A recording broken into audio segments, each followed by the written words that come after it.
Hello. Hi. Here we are in the beautiful surroundings of Prinush Abbey. You can perhaps hear the lovely bird song that's accompanying us, and maybe that's got as much to say to you today as we have. The garden's not awake yet. It's just sitting there waiting. There are wonderful drifts of snowdrops, but everything else is just holding on a little bit longer until it starts its progress towards spring. And that's really where we are in the church year, just embarking on our Lenten journey, watching, wondering, waiting what might be to come. So we want to think a little bit about what Lent is like, what it means, and do we give up? Do we take up? What does it mean? And actually to explore this Lent, what it means to be on that journey with a continually creating God, who is deeply and intimately interested in all of their creation. Yeah, so we've thought of 4 things that we can do together, whether that's within our Sunday school groups or youth groups or intergenerationally across the church. So 4 challenges for us, if you like, that we can pick up through Lent that help us to focus our minds, focus our bodies, focus ourselves on this beautiful world that God's created, to give us a chance to reflect on how human activity over the years has done damage, and to give us space throughout Lent to reflect, to do something positive and to spend time with God as we're doing it.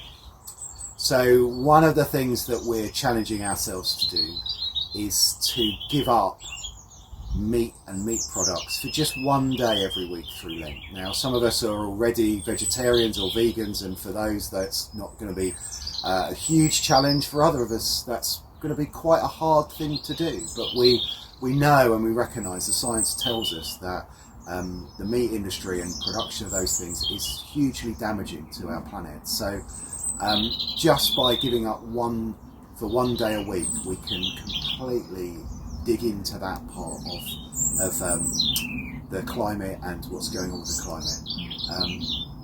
The second thing that we're thinking about, and I think this is particularly one for certainly for my teenage children, is remembering to turn stuff off.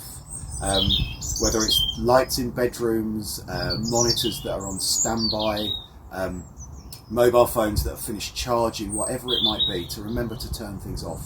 And actually we can challenge ourselves around our buildings, our public spaces, schools, churches. It amazes me how often I go into to school buildings and find that computer monitors have been left on overnight, or lights have been left on in toilets. So we can actually be challenging those around us to say that, the electricity consumption can be controlled, and we just need to make those positive choices to control those things. Yeah, it's noticeable, isn't it? People taking those steps. The gym I go to, I know you won't believe me, but I do go to a gym. The jacuzzi's been off since September, and during downtimes they're turning off a lot of the machines as well. I know that that's partly to save on the bills, but it's also having a positive effect in energy consumption generally. There's other things we can do as well. We're always chasing after perhaps the new, and it's good to think, do we really need whatever it is we're looking to purchase? Do we need that new? Or could we be looking in charity shops or on marketplaces where we could buy things that have been previously loved, as we put it? And I think perhaps that's a way in which we can encourage our teenagers to look for things which might be vintage and cool in a different way to those of the influences that maybe they follow.